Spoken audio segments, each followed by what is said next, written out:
Welcome to Reality Asserts Itself on the Real News Network, and I'm Paul Jay.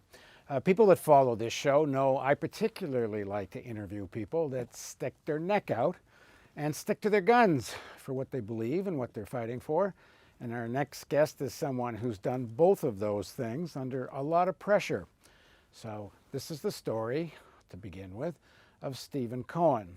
Stephen is emeritus professor of politics at Princeton University, professor emeritus of Russian Studies and History at New York University, and his most recent book, War with Russia, From Putin and Ukraine to Trump and Russiagate. Thanks for joining us again. Thanks, Paul. So a lot of people were rather happy with Barr's summary of the Mueller report. And as we sit here talking today, we haven't seen the Mueller report. It hasn't been given to Congress yet, and it may even happen tomorrow. We don't know. And it may change what we think of what I'm about to ask, but I don't think it's going to change too much about what I'm going to ask. Obviously, President Trump's pretty happy so far with the no collusion and argument, and that was pretty clear from what Mueller said, what Barr says Mueller said. There's a quote from Mueller in Barr's summary. But I thought some people who have been critical of Russiagate and we're a little bit too happy about this because the more important, I thought, substance of what Mueller says is that, in fact, Russia did interfere in the elections, and he takes it very seriously.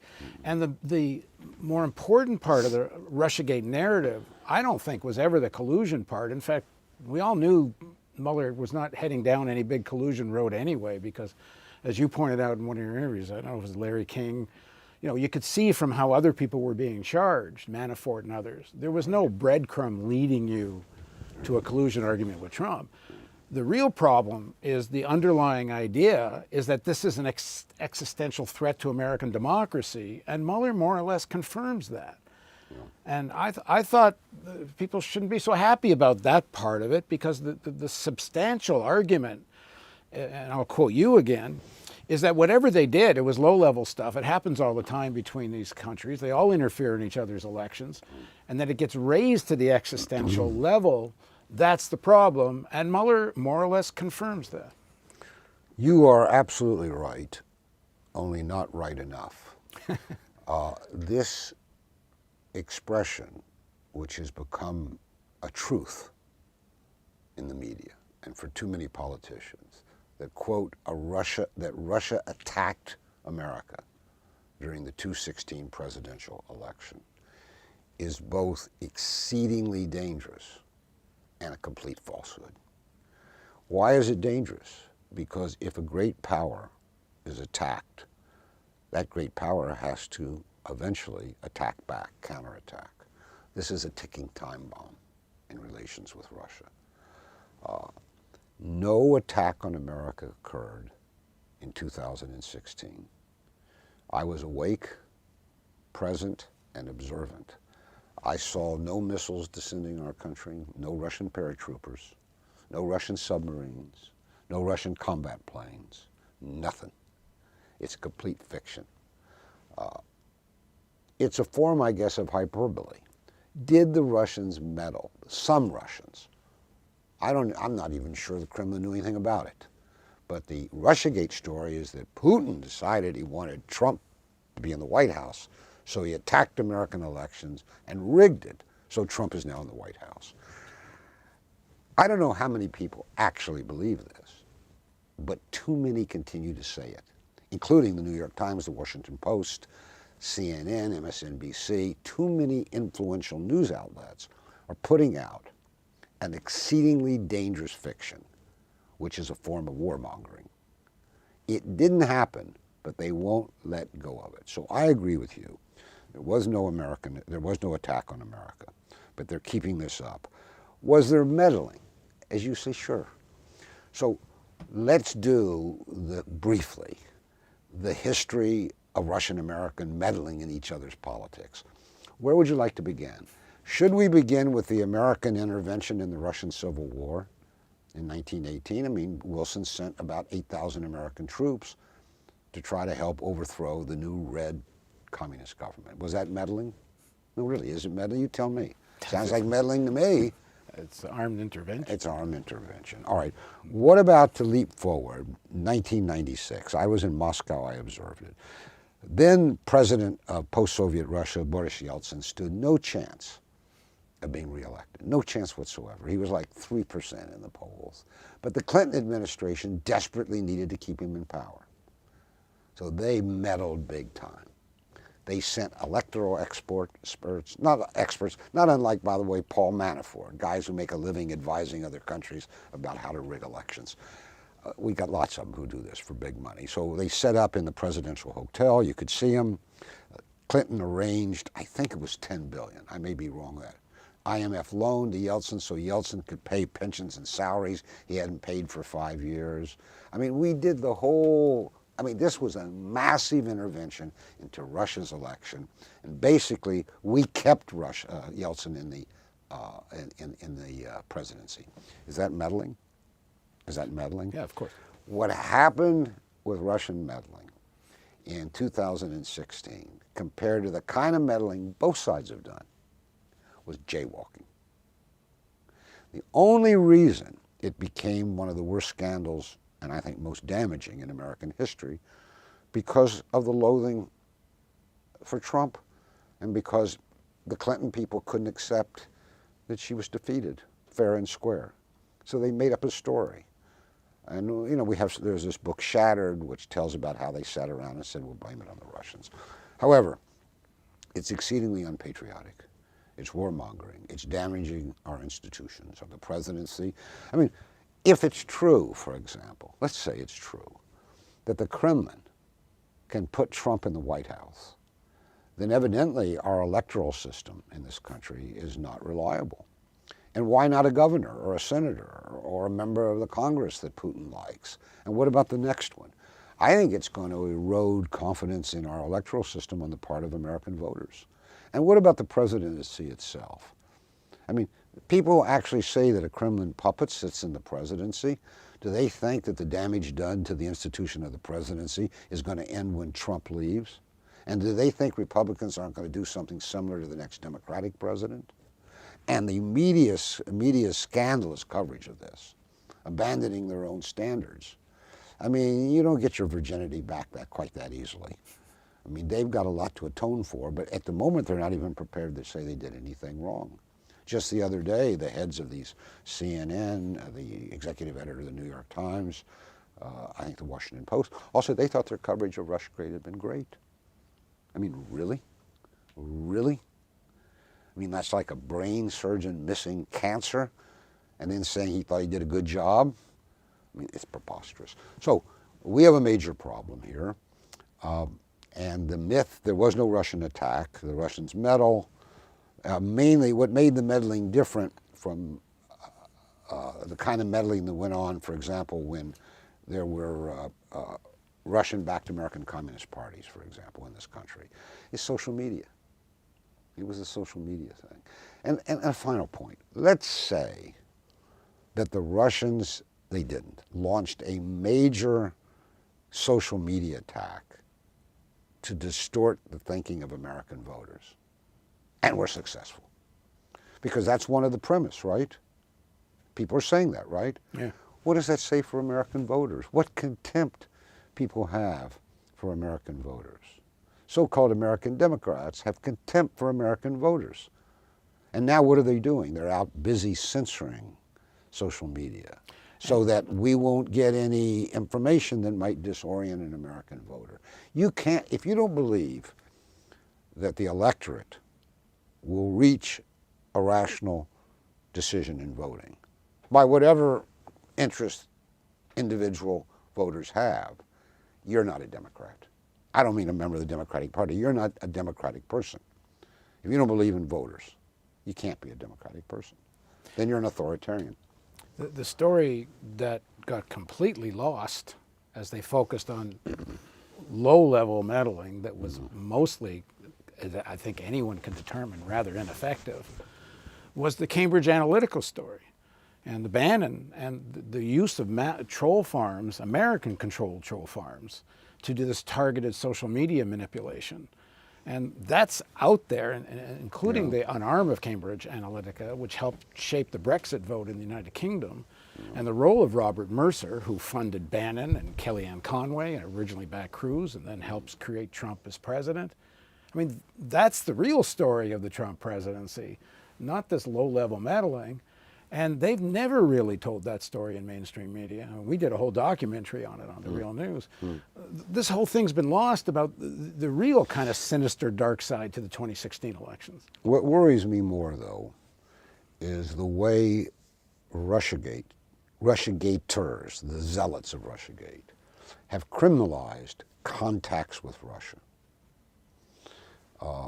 I think that this Clinton organization, what's it called? Center for American Progress or something, CAP, which has a website called Thought Progress or something, has posted 150 Trump-related contacts with Russia. I mean, I've had most of those contacts with Russia. I mean, I've had contacts with Russian intelligence agents. One was a good friend of mine. 5 or 6 of them I worked with in a historical archive, and we did smoking breaks and lunch breaks together, and we talked. I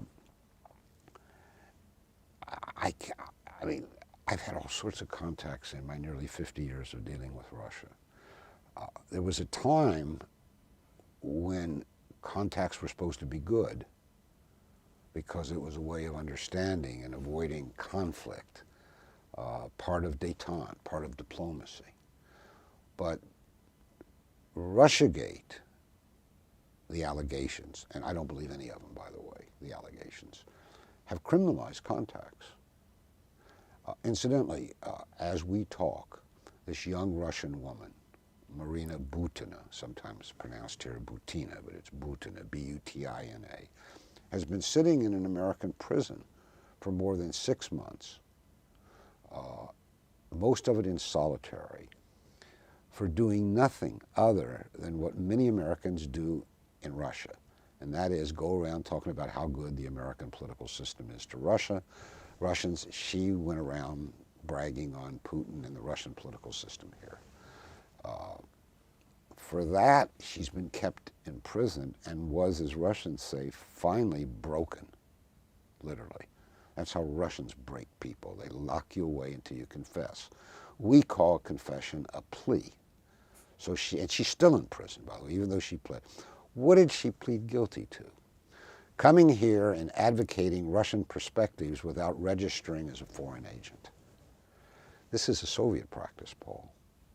One of the things that worries me is that Russiagate has generated too many Soviet-style practices by American authorities. The use of informers, people who were sent to inform on members of Trump's team, like Papadopoulos, for example. Holding people's families hostage. I mean, Mueller held General Flynn's son hostage, essentially, until Flynn pleaded, and Flynn never should have pled guilty, never. In fact, he said the other day he regretted it. Let's talk about Flynn, for example, to see how bogus this is. Flynn was taped, as he knew he would be, making contact after Trump was elected, before Trump became president, with the Russian ambassador, correct? That was how this story began. And they had to know they were being listened to. Well, of course they should have. Well, so you would say if he knew he was being listened to, why would he go forward and have this meeting or discussions with the Russian ambassador? Because Trump had told him to do it. And the reason is very simple to anyone who knows even a little history. At least since Nixon, but maybe since Eisenhower and Kennedy, but at least since Nixon, every American president-elect has made a so-called back-channel connection with the Russians, with the Kremlin, before taking office. End of story. And we know, I mean, Kissinger did it for Nixon. But Nixon did it with the North Vietnamese, and Johnson called it treason. I don't care. The point of it is it's become traditional standard practice for the president-elect to reach out to the Russians to say basically, chill out, we're going to discuss everything. I mean, you got to remember what happened. I mean, this was dangerous. Obama to his eternal disgrace, threatened the Russians with a cyber attack. He threatened them. He said, we've implanted in your infrastructure some kind of cyber thing. And pass sanctions. But forget the sanctions. Forget the sanctions. He threatened them with a secret attack on their infrastructure. Did it mean their medical system? Did it mean their banking system? Did it mean their nuclear control system? And then the nitwit vice president, Obama, goes out and tells jokes about it on late night TV. Yeah, hey, we got him. What kind of behavior is this? So, I think Trump did absolutely the right thing. He told General Flynn, after Obama had made this reckless statement, but after Trump was elected but not yet president, told Flynn, go tell the Russians not to overreact to what Obama said. Don't do anything crazy. We'll sort this out when I take office. I personally am grateful he did that, because there were people in Moscow arguing to Putin that they had to wage some kind of counterattack first. I mean, this was a very dangerous moment that Obama created, unnoticed in this country, unreported on. But not only was it the tradition that the president-elect make contact with the Russians, backdoor, everyone had done it. But in this case, it was essential, because the crazies in Moscow were urging Putin to do something based on what Obama had said. By the way, who's vanished? On the question of Russiagate, Obama has disappeared himself. I mean, Russiagate began on Obama's watch as president. You'd think he'd have something to say. He hadn't said a word. But let me counter. I mean, I think the sanctions Obama put on Russia for Russia's meddling in the U.S. elections was uncalled for, aggressive, and so on, and a continuation of a bunch of aggressive policy. But their argument is Obama was the president, and the sanctions had been implemented, and Trump was saying to Putin, "Don't worry, we're going to get rid of them." No, there's no record. I thought that was Flynn's conversation. No. What Flynn told Kislyak, so far as we know, I haven't heard the tape, was, do not overreact to this statement by Obama that your infrastructure is going to be attacked. And we will discuss everything, maybe he said including sanctions, when Trump takes the White House. Now, let's back up a minute. Why shouldn't we discuss sanctions? The logic, I don't believe in sanctions. They're road rage. I mean, as we talk, a few nitwit senators are up on the Hill trying to think up some new sanctions. And if you ask them what they're sanctioning Russia for today, they couldn't tell you. Everything. In fact, they do tell you. It's called for Putin's malign behavior in the world. It's not about Crimea anymore. It's not about voter interference. It's just, basically, he's a malign character and you can't have too many sanctions. Sanctions are road rage. When you don't have a real policy, you do sanctions. All right. But what's the logic of the sanctions? The sanction is, we put this punishment on you, but when you change your behavior, we will remove the punishment. Isn't that what we say with sanctions? Therefore, sanctions have to be discussed if you're going to have diplomacy. So I would expect an American president to say to the Kremlin, we need to have a lot of discussions, including the discussion of sanctions, the ones we've imposed. Actually, by now, depending on what comes next, I don't think the Kremlin cares very much. They've coped very nicely with the sanctions, though it's hurting their ability to roll over their loans with Western banks, it's true. But generally speaking, they've managed. And Europe wants the sanctions ended because it's hurt European manufacturers. I think there's 9,000 German firms that were or are making a profit in Russia. It's hurt European, we have almost no trade with Russia, the United States. Well, let's get back to Flynn. Sanctions has hurt Europe. How could they not know that's being listened to? And I guess they assumed that this was not abnormal for an incoming president to have a conversation like this. Flynn was a professional intelligence officer. Yeah. Let's repeat that, a professional intelligence officer. He knew everybody's listened to. It didn't bother him. The president had told him to have conversations with the Russian ambassador. There was a tradition of doing this. He had nothing to hide. Okay, there's a part of this that I don't think we're going to agree on, and we're going to talk about that in the next segment. I didn't even know you were disagreeing with me on that. Those are just facts I gave didn't you. disagree up until this point, but we might agree on something and then disagree in the next segment. So please join us for the next segment of our series of interviews with Stephen Cohen.